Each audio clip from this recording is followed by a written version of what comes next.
I have talked about this before on a few different episodes here and there, but to be bold, brag, and straight to the point, I have had many years of my 35-year hair and makeup career where I have actually spent on camera. I was the hair spokesperson for L'Oreal Paris and did interstitials for Canadian Idol, ran teams for Fashion Week, which included multiple print and TV interviews. I co-starred on two makeover shows, count them, Je suis so bilingue. Anyway, I co-starred on two makeover shows, So Chic with Stephen and Chris, and Styling Gypsies. And I understand that title would be problematic now. I also have had a plethora of guest appearances on Canadian chat shows. Plus, while living in Singapore, I did a few on-camera bits, including a guest appearance on Asia's Next Top Model. When I first started my on-camera presence, I was so excited, and I would alert all of my close friends and family as to when I was on. But then, over time, it just became part of my resume. I mean, if you're a gynecologist, you don't share the number of pap smears you did in a day. Anyway, one day, as I was on one of my Canada AM appearances, well, every time just before I was going on live TV, I always wanted to run to the bathroom out of fear that I would start peeing my pants on live TV, which never happened, by the way. I couldn't quite remember where the washrooms were and went out to the hallway from my green room and asked a woman standing there if they knew where they were. She pointed down the hall. I remember the segment well, as this was also where I was doing hair tips first using hair serum. And then when I went to do the concealer tip, hands being slippery with serum, the concealer pot flew out of my hand. Live TV. Okay, tip from me to you. If you are delivering hair and makeup tips on live television, finish with hair. Anyway, I wish I had a copy of that. It'd be so fucking funny. I remember using an inspired phrase from Julia Roberts with the escargot, slippery little buggers. Then as I was going home in my posh limo, back in the day when they sent drivers for you, honestly explains so much of me right now. One of my friends called and said, "My God, I didn't know that you were going to be on TV with Tori Amos." Well, first of all, we weren't on TV together. She was after my segment. But it was also then that I realized that the person I asked for washroom directions was Tori Amos, which I laugh and I tell the story repeatedly. And I wonder if Tori ever thinks of the time some random person asked her for toilet directions and thinking like, doesn't she know who I am? I mean, I do. I'm sorry, Tori. Also, same segment. As I mentioned, I stopped telling my friends when I was going to be on camera. Well, another friend called me to say, "Oh, wow, I just saw your segment on Canada AM. It was so great." I was like, "Oh, thank you so much." She says, "You didn't tell me that you were going to be on," and adds that her boyfriend was watching and saw me and called her over saying, "Hey, isn't that your friend Andrea? Wow, she looks so much better on camera than she does in person." Welcome to the Fuck You 50s, the podcast for women who refuse to tolerate the bullshit anymore. This is real talk, real stories, and a long overdue reality check. I'm your host, Andrea Claire, and this podcast is the filter-free voice you've been waiting for, with a dose of F-bombs. The Fuck You 50s, unfiltered, unapologetic, and undeniably needed. My next guest, Tina Yau, is a former retail e-commerce executive turned founder of TYVY, a premium women's travel bag brand launching fall 2025. After building her career with global brands like Uniqlo, Estée Lauder, Saks Fifth Avenue, and Armani Exchange, she made the decision to start over at 50. Now, she's on a mission to create and deliver bags that keep up with women who are juggling work, family, and life on the go without sacrificing style or function. She believes that a career doesn't have to be linear and encourages others to pivot. She introduced me to holding on to delusional confidence, which, frankly, I'm pretty sure I might have. Plus, we discuss corporate burnout and many other experiences that she has had along her journey. Our chat will resonate with listeners who are contemplating their own second act or career reinvention. Tina, welcome to the Fuck You 50s. I almost had to reschedule again today. Like I got asked by my agent to do some celebrity for a magazine, but then it's like, I don't know if you get these, but I get like the worst cold sores. And I was just like, I don't like working on someone. You know, I just kind of, it's also TIFF is starting here in Toronto. So it's like, I don't want to be like in the face of somebody and have them go like, oh, the makeup artist came with a nasty cold sore. No, I don't see anything. I was going to say, I love your covered it up hair. with makeup. No, You know what? You look fantastic. Love your Thank hair. I you. wish I can do that. You know what? This is from the Dyson Airwrap. I know this is about you, but fun fact: when we were living in Yeah, Singapore, and I had a contract with Dyson for a brief time when I was there, and so I was the hairstylist consult for the Dyson Airwrap. So I was the first one to use it, and I still love it. I might have to look into getting that. I mean, it's fantastic. Thank you. Yeah, I I can love it. walk you through it. It's actually really easy to use too. So when it first launched, I think it was like technology people were not used to. So it's just trying to get used to that. Anyway, let's talk about you. Enough about me. Yeah, I uh, love hearing about you. I did read from your bio that you had, lived in Singapore for a little bit. So I thought that was really cool and interesting. yeah, it's a really interesting place. Have you been? Have you been to Singapore? No, I've never been to Singapore. I mean, other parts of Asia, but not Singapore. Yeah, Not yeah, yet. yeah. Well, I'm sure in due time when you take your brand there, right? Yeah, hopefully. Well, thanks for having me, first of all. It's my pleasure. Like, thank you so much. And I love just how my podcast has been turning out and just like meeting all kinds of women that are in their 50s or just approaching Love 50s it. and launching, like, so many people are launching brands, which I think is fantastic. And I think it's such a strong message to send out to people that, we're not hanging up our whatever tools and Absolutely not. relaxing. Yeah. It's the opposite, Yeah. right? Yeah. So I'm so curious about your story. So you come from like what, over 25 years of experience in e-commerce, right? Yes. So yeah, over 25 years. I started in, actually, I thought in college, I studied major in economics. I thought I was going to go into a finance background. I had worked at JP Morgan for a few years part-time. So really thought I would be in that. But then right before I graduated from college, my boss at that time was like, hey, why don't you look into becoming a retail analyst? And I'm like, what the hell is that? So then I applied, I submitted my resume, sent it into Saks Fifth Avenue, I think Neiman's and Bloomingdale's, and Saks called me back. And that started my whole retail career. So from Saks, I learned about buying and planning. I worked in the retail sales floor for like a few months, and that was fantastic. So yeah, after 25 years, I decided to pivot and launch my own brand, as you know, and it's been a whirlwind since. I mean, it's launching fall. Yeah. Yeah, I was looking online because I was, follow your social media, of course, and went onto your website, Thank and you. there's not even really, I mean, there's teasers alluding to it. So I was just so curious about your designs.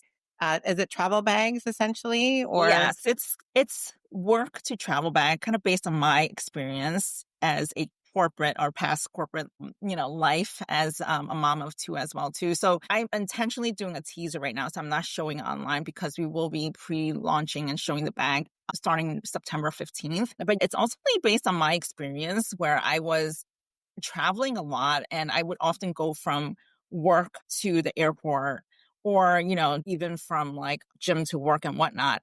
And I was grappling with always changing bags, okay. right? One was more for work, one was more for travel, but I was really looking for something that infused like both um kind of the work to travel component. And mainly during COVID as well too, where I was working hybrid, I had to carry like my laptop, my cables, my chargers, Yeah. and I struggle with that because I had to buy like pouches to do everything. But I'm like, would it be great if there was that organization within the bag already? And I decided, once I knew I was leaving corporate to pivot and create my own line of collection that will be very functional and stylish for women out there. It sounds great.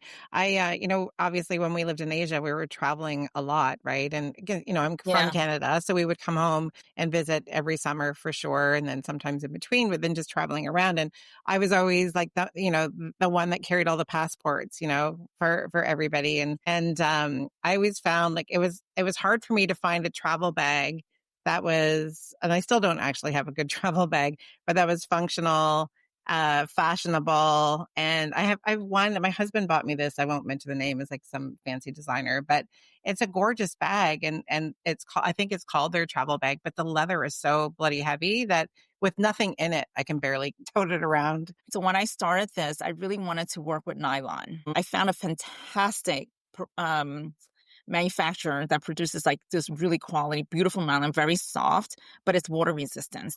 And I wanted nylon because it's lightweight and it's easy to clean, right? Yeah. And it's very durable at the end of the day. I wasn't a corporate woman anymore. I didn't want leather. Leather I had, and I know it can be heavy. Yeah. And then by the time you put in a laptop and all your stuff is super heavy. So I wanted, nylon, and it can get heavy, obviously, depending on what you put in it. But the bag in itself is lightweight to start with. And probably going with nylon for all those reasons that you said, but also you're not alienating certain consumers because there are certain consumers that won't buy leathers. Yeah, so true. Exactly. And it's more versatile, right? You Yeah. can, go to basically work to gym, travel with it, mom, everything in between. I designed something intentionally to be very stylish Yeah. because there's nothing better than traveling when you're feeling polished through the Right. airport. Yeah. And I call it comfortably polished, right? You want to be Oh, I love that. comfortable, but you want to Yeah. feel like pulled together. And Yeah. that was very important for me. So, and I'm very picky with my bags. So Yeah. through these years, I've never really upgraded my travel bag because I'm like, it's nice, but it's not really my take on what my aesthetics, or it was missing functionality. It was like a black hole. So I Yeah. grappled with it for a long time. And then I decided, you know what, through my experience as a working mother, through my career and all the travels that I had to do at that time, I'm like, you know what, I think I can do it on my own and produce something. I'm so excited to see it. When's your big Thank reveal, or you. do you have a date yet or not yet? We're aiming for early October. Okay. So coming up, Yeah. drum So roll. coming up. Yeah. Then how many do you have, like different designs? You have one design? Do you have different colors? What's your SKU? Yeah. So I'm starting with basically one style, and it's Uh-huh. called the Aviator collection. Okay. Yeah, because my inspiration, I'm a lover of outerwear. I've always been. I love outerwear. I love aviator coats. I love trench coats. A great nylon winter jacket with certain details and elements about it. The first one is based on my love for aviator jackets. It Yeah. has like specific pleats. It has ruching that is, basically transposed from the aviator style. And so it's stylish, but kind of minimalistic. So the beauty is kind of in the details of it. Right. And obviously the name Aviator just tells you it's travel and Yeah, cool. it's travel, exactly. Yeah, Yeah. so it kind of has that dual meaning. Yeah. Yeah, and it's coming in two. So I will have eight SKUs basically. So it will be a tote bag and then a pouch. It will be come in black and olive green. So kind of a very army green vibe to it as well too. Yeah. Well, and perfect for launching for the fall. And also those colors are kind Exactly. of like they suit everybody, like, like go with everything. And then how long has this been in production? Like when did you leave your corporate world? I left my corporate world in March of 2024. A little bit of a whirlwind. I think my husband was like, "What?" And I'm like, "Yeah, Did you I'm give him doing a this." heads up, or did you just come home one day and say, guess what? I kind of gave him a heads up, and I think he wasn't thinking I was serious about it. And then Yeah. when I did it, he was like, "Whoa." But then he was fine with it. I think it just Yeah. took a moment for him to process it. Yeah. Yeah. It took me a moment to process it too. But yeah, It's a so I big left in leap, March of right? 20. Mhm. I said it's a big leap, right? Like you have the security of Huge. your corporate job, and then to all of a Yeah. sudden just like I'm doing this. Yeah. I mean, it was a huge leap to not have that security blanket, but I was prepared for it in a lot of ways. And the one beauty of being 50 is that you work towards a certain goal, right? I was, at that point in my career, I was paid well enough where like, okay, I have a cushion. So with this cushion, Mhm. I know like what my threshold is in order to start a business. Yeah. And coming from that strong e-com background as well, it probably gives you a lot of insight into like not only from your own experience, but from work, you get the insight of consumers and kind of what they're looking for. I would guess a step ahead where some people that just have this, I've always wanted to create this design, but maybe they didn't come from any kind of backgrounds, but you have that insight, I would say. Yeah, in a lot of ways. I mean, I'm not a designer by trade. As you mentioned, I'm e-commerce, so more on the business side. But because I've been in all these different brands and I work cross-functionally, I know what it takes. I know like what it means for a designer to start with, an inspiration and then a sketch and then actually producing it, working with the manufacturer. So I always had these ancillary like experiences, so to speak, working with these Yeah. teams. And then the And brands that so I sorry, work so you started this in 2024? 2024. That's honestly, I feel like that's amazing. I feel like That's A year really, and a half, I guess, almost, yeah. yeah, yeah, To that's launch great. because of my background in corporate, I knew like what the stepping stones would it take to Yeah, launch this business and what to do as next step. So I had that advantage in a lot of yeah. ways. But I think also working with corporate, especially my last job, is that there is always an urgency to launch Mhm. anything, right? Yeah. So for me, a year and a half may not seem like a long time, but it was a long time in the sense that like I sourced and worked with, tested so many different manufacturers before I landed on one. Initially, the factories I had sampled with, they came back and I was really disappointed with the samples. The quality wasn't there, the fabric wasn't there. But then through like meeting with several factories, I finally found one in Shanghai and they are fantastic. Mhm. Yeah. So the quality, the workmanship, the partnership, even with the account managers, like yeah, really been Yeah. amazing. I would say that's actually a really good thing to call out, like the partnership, because you have to be able Yes. to communicate with your suppliers and just know that they are on board with your vision. You don't Yeah. want to be not combative, but struggling with like your supplier. That's I think a really Yeah. good point. A level of I trust. sorry, I'm sorry. There's a certain level of trust that you have to build Yeah, in both absolutely. ways. Yeah. I was speaking to someone recently who was a founder of a brand, and she was saying that that it's also, she felt like at this age you kind of know what's working and what's not, so you make quicker decisions. I was listening Yes. to you had done that interview on Colab, which I thought was great. A nice Yeah. like a little 12-minute interview. I heard the interviewer had asked you about, what was that? I'm trying to remember the exact question, but was it something about like, do you wish you would have started earlier or not? And I found your answer interesting because I think you did say that you wish that you had started earlier. But my perspective too, it's like, I think it's like that hindsight where sometimes we wish we would have started projects earlier, Yeah. but to get us to where we're ready to do them, we need to kind of go through all of that to get to this point. You know what I'm saying? So Yeah. I don't know if you Yes. agree with me or not, but I feel like, yeah, like even with me doing this podcast, like I think I've been thinking about it for a while. And then I just kind of met someone that kind of like threw me into starting it. And Yeah. I I think it's think at the amazing. time when I was thinking about it, I just wasn't ready. Yeah, you know what? It's true. I think, you have to go through your experiences in order to get to where you are now. Like for me, corporate, that's where I learned my hard skills, my soft skills. That's where I really met a lot of people in my network that is helping me along the way today, whether it's just like a simple question or it's really like more, even a support, right? And then there's someone that Hmm. has been working with me, this project since last year that I have worked with in other companies and fully invested too. So I think those are the Yeah. things that carry me through and have given me the confidence to start my business at over 50. Have you found, like, have you hit any roadblocks? Like I said, like for me, I think, wow, a year and a half, it seems like you've made such great like headway. But with your age, have you had any kind of roadblocks with that or? And it's hard to say because I'm pre-launch, right? Yeah. I think the true test is when I launch and start being able to really capture the attention of the consumers and Right. hoping that my products will resonate. I think that's where the true test will be and where might hit some roadblocks.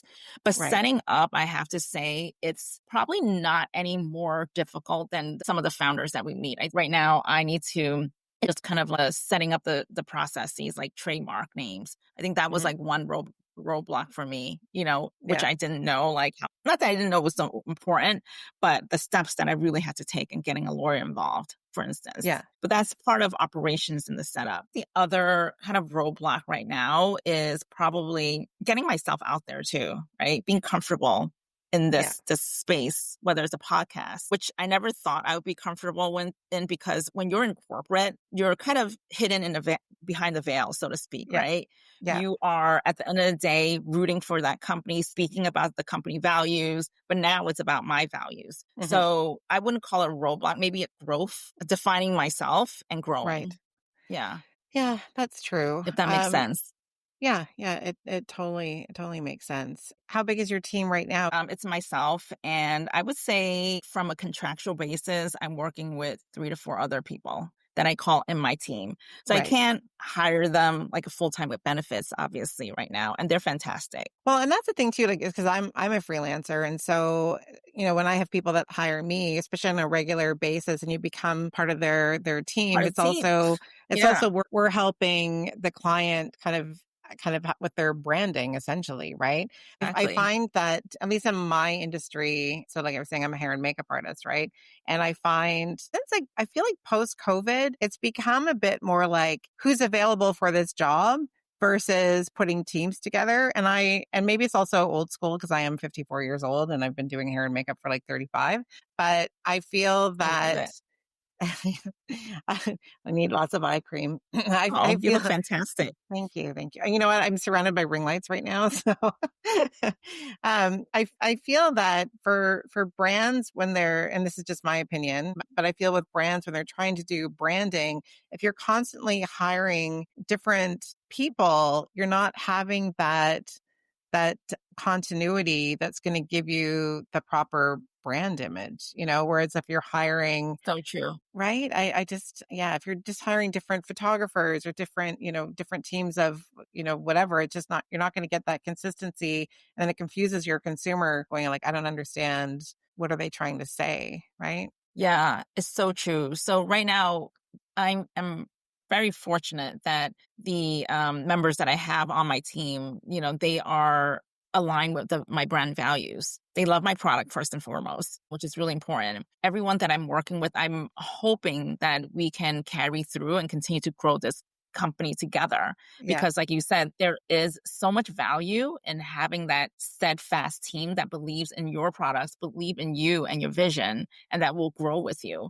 I'm not even right now, of course, I can't pay them at the market rate that I wish I can. But you know what? I get it because I've worked with small boutique brands where they're just kind of up and coming versus like a big corporate giant. And it's like what you help people work within their budgets. I love Yeah. supporting brands when they're kind of up and coming. As someone who's trying to launch a brand, I'm really appreciative for someone like you that will support a small brand that's just launching. And I'm finding that, like, as a new founder, especially for female community, there are so many people that are willing to support each other and give it back.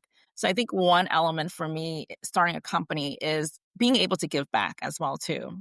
I work with so many creative people, freelancers in my corporate jobs, and I think working with them and just through building, working with the other companies, and even though I had the budget, I was so privileged to support them in that way. And they were Yeah. supporting us as a brand. So I want to give back to this Yeah. retail creative community. I think too, I mean, probably just kind of repeating it in a different way, but it's also like when people feel appreciated, they're more open to kind of giving back more. And I think that kind of just goes full circle and just like respecting the team and the people around you. Do you find like within your circle of friends and family, do you find that you get support from them for your brand and what you're doing? I do, but then I also find some that, they may not say it, but they have that pause, if you know what I mean.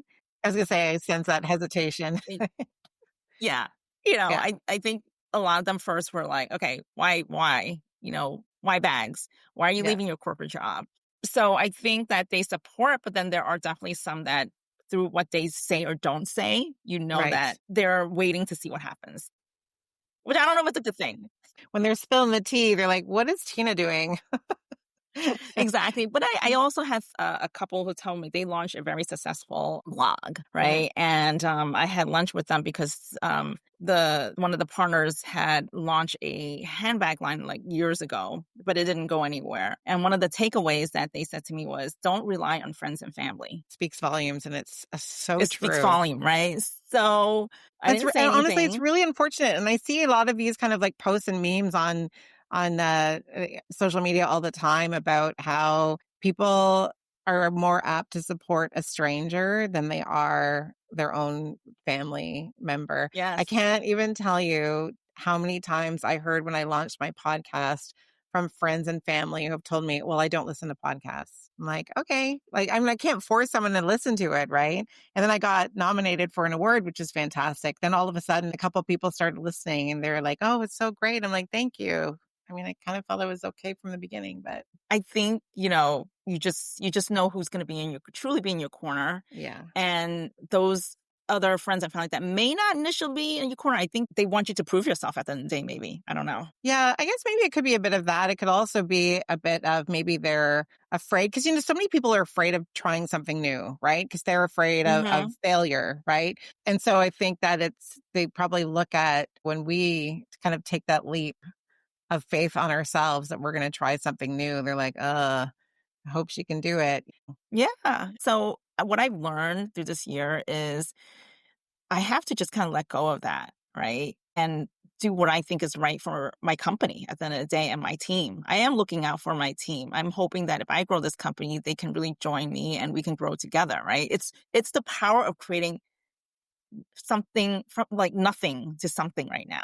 And I think there's so much beauty in that. And because when I work in corporate, you already have established teams, you have established product. But I think being on my own the last year, what I realized was changing my mindset. Like I am truly creating something from like nothing at that point. And now, like first it was a brand guideline, then it was sketches and then samples. And now I will have my collection launching. I may fail, right? You never know, but I have confidence in myself now that I didn't have in my 20s and 30s and even 40s to launch a company. And, I have a friend who's saying she is so supportive. Her name is Tori. 100%. She's like, you have to have delusional confidence is what she calls it.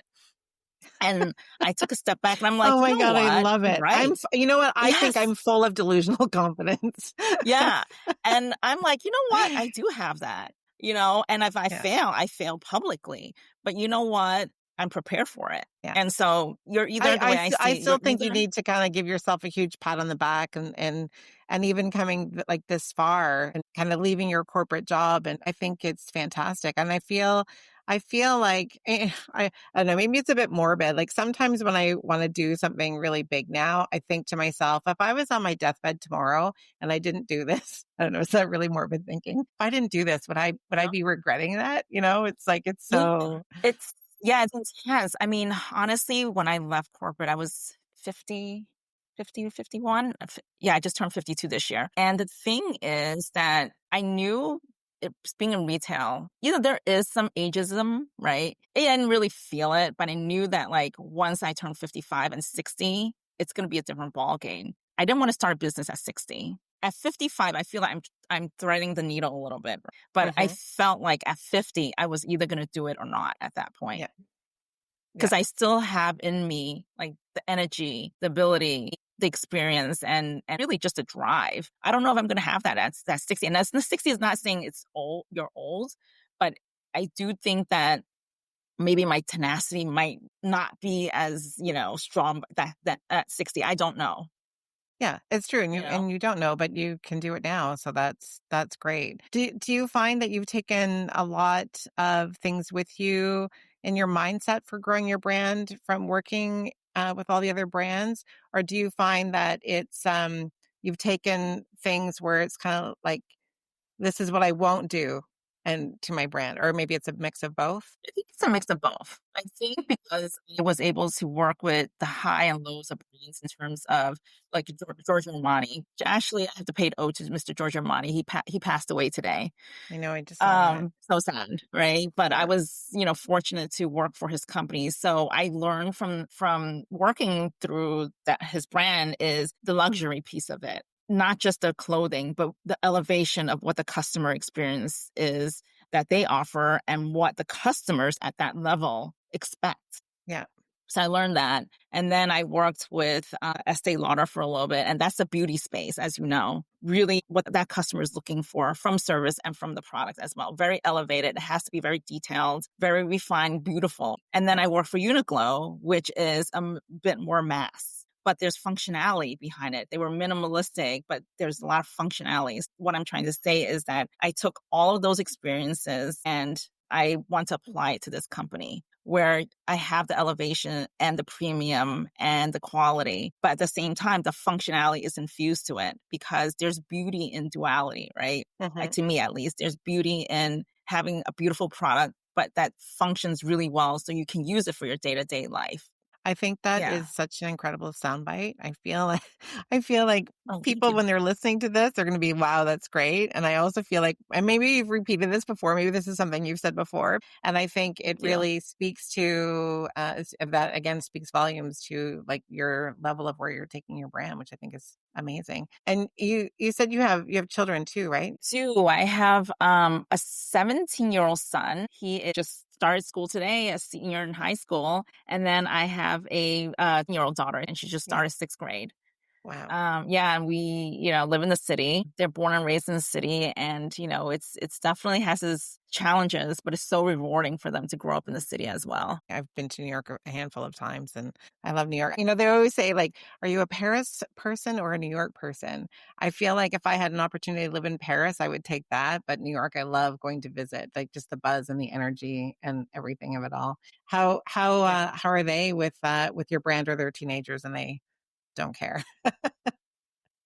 At first, when I left my job, my son was shocked, because he was not going to Yeah. have a job. Now he sees that I'm trying to build something, Yeah. right? So at first he was kind of standoffish and not care, but now he's seeing the value in what I'm trying to do. And it's funny, his friend follows me on Instagram and they're like, "Oh, your mom posted this." And he's like, "What?" So I think he's getting used to me being like more outward facing as well too. But they're supportive. They're really sweet. That's great. It's funny, I have, my youngest daughter is 17 as well, and so her Oh, friends okay. follow me on Instagram.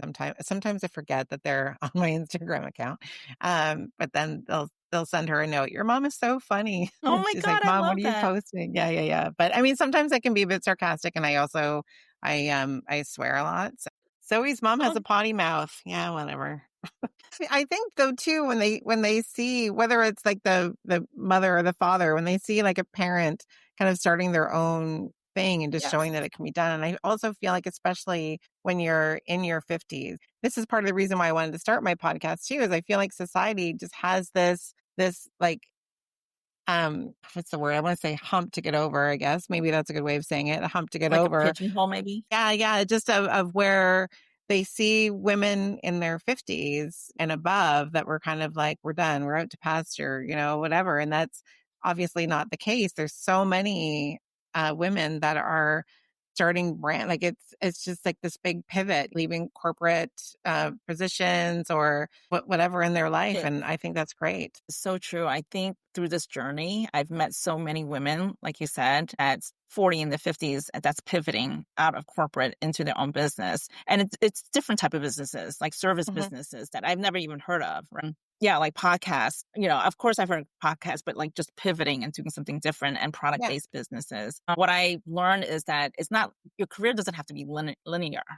No. And that's what I wanna show my kids. Like, through these years, me growing up as first gen immigrant of, for my family, like, Hmm. my mama was always like, she was a single mom too. My mom was always like, "You know what? Graduate from college, get a job, and then that's it, Yeah. right? Keep your head down, work hard, get your Get good promotion." grades. So I kinda signed up to that.